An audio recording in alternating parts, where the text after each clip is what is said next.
I guess, and then good morning to everyone. I'm excited to be here and talk to you about our program at AgeneBio targeting hippocampal overactivity, slow progression to Alzheimer's dementia. Just a little bit about our company. Our company was founded by Michaela Gallagher from Johns Hopkins University, who really spent much of her career focused around studying aging in rats and focusing on the differences that occur in aging. So there are rats that age without memory impairment and rats that age with memory impairment, and really understanding this distinction between those that are aging without memory impairment versus those that do, age impaired or age unimpaired.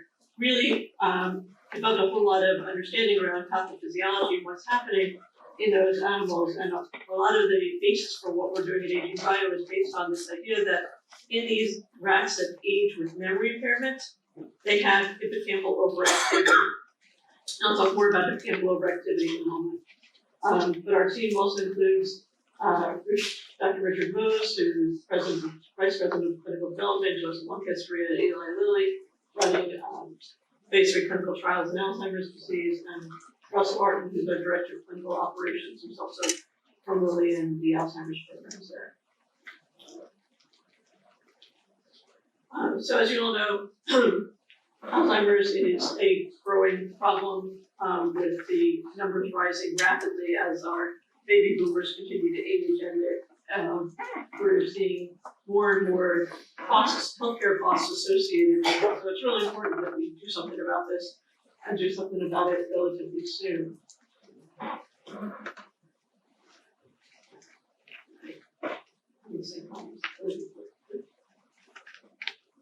Okay, so AgeneBio has two programs that we're approaching this with.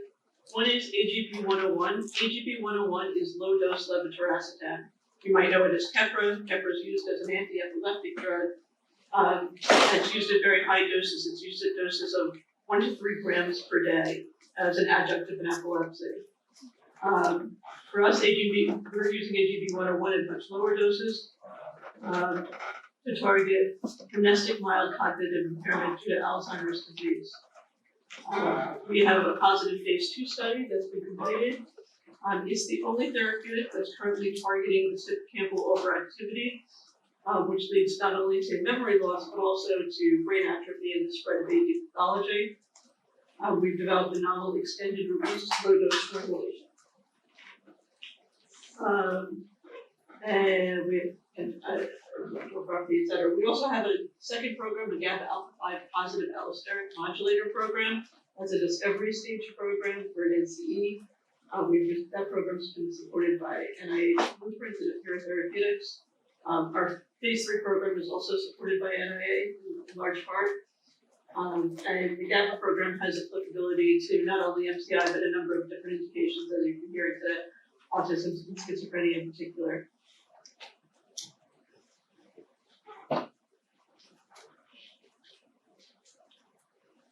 Okay, so here's what we're not trying to do, okay? As everybody in this room is familiar, we've now hit a wall of failures that have happened with drugs that have been targeting amyloid. Whether they've targeted it by trying to halt the formation of beta amyloid, whether it's by gamma secretase inhibitor, by a beta secretase inhibitor, or by approaches to target soluble or plaque pathology. So really sort of covered a large range of targets in the amyloid space with quite a number of failures, many of which have occurred in the last year or so. So what we're looking to do is, now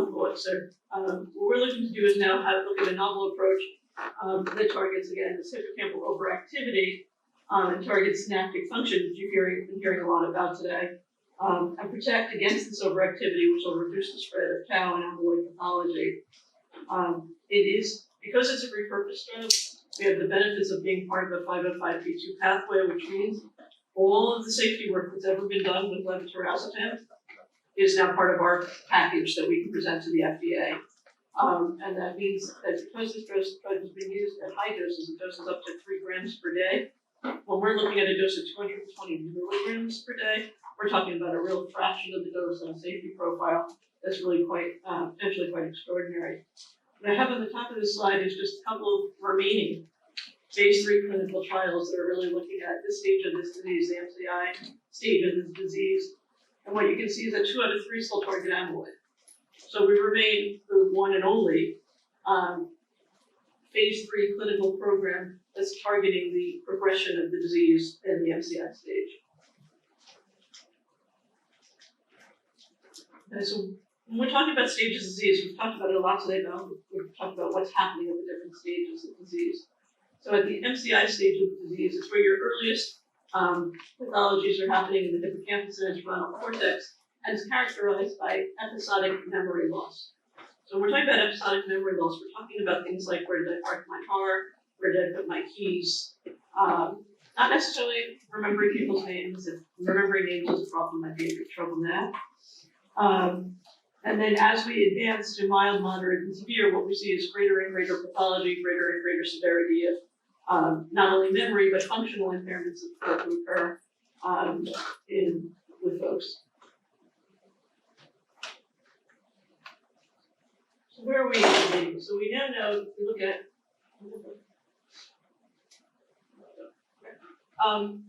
the pre-symptomatic phase of the disease, so before you ever have your first memory symptom, we already know from work that's been done from the Alzheimer's Disease Neuroimaging Initiative that amyloid is already elevated.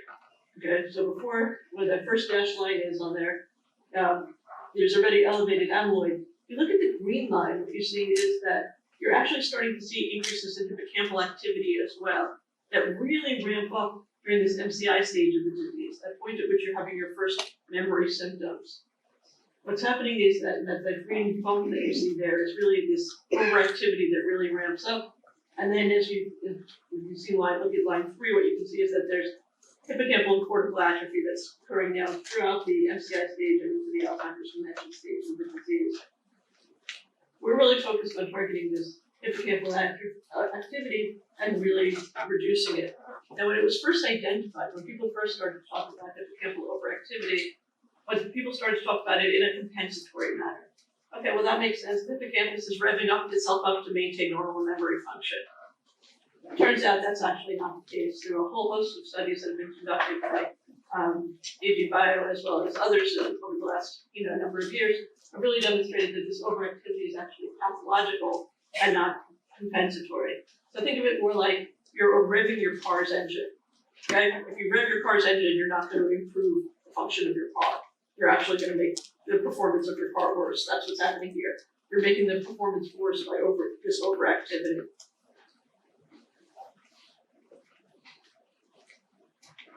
Now, there are a number of different contributors to overactivity. So we know that age in and of itself is a risk factor for increasing hippocampal overactivity. But we also know that levels of amyloid and beginnings of tau pathology are contributors to overactivity. So what you see is that amyloid and tau start to increase overactivity, but then hippocampal overactivity in and of itself is a driver of further cortical atrophy, amyloid deposition, tau further propagation and pathology, all of which ultimately leads to cognitive decline. And so what we believe in AgeneBio is that if you turn off this overactivity, what you do is you essentially affect everything to the right and down on the slide, and you reduce amyloid progression, tau progression, and improve memory fusion. So we conducted a phase 2 clinical trial looking at this using low-dose levetiracetam in mild cognitive impairment and demonstrating that we could turn off this hippocampal overactivity and turn on memory function, or improve memory function in a pattern separation task. So a pattern separation task was a test that allows you to look at memory function that's associated with episodic memory. Okay, so this hippocampal CA3 circuitry underlies episodic memory, and MCI patients, as I've been mentioning, have hippocampal overactivity, and low-dose levetiracetam in this phase 2 clinical trial reduce that overactivity. In addition, we looked at this pattern separation task.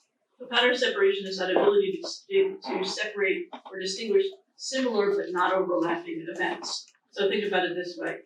every day I go to work and I park my car in the parking lot, okay?